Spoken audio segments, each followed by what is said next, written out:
திருப்புல்லானி க்ஷேத்திரம். புல்லானி கை தொழுவாள்.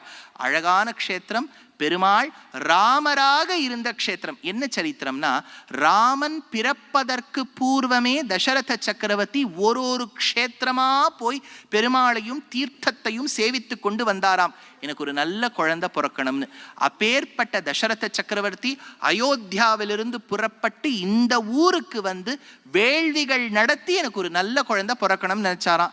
அது எதேச்சியா எப்படி ஆயிடுச்சுன்னா, பிறக்கணும் நினைச்ச க்ஷேத்திரமும் இது, பிற்காலத்துல பிறந்த ராமன் வந்த க்ஷேத்திரமும் இது. தசரத சக்கரவர்த்தி பிரார்த்தித்து வந்த கோவில். பெருமாளுக்கு ஆதி ஜெகநாதன் பேர். ரொம்ப அழகான பெருமாள். சக்கரவர்த்தி திருமகன், கல்யாணவல்லி தாயார்.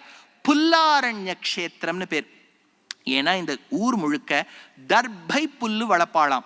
காஞ்சிபுரத்தின் அருகே தூய புல் நிறைந்த அக்ரஹாரம் தூப்புல். கீழே ராமநாதபுரம் அருகே இருந்து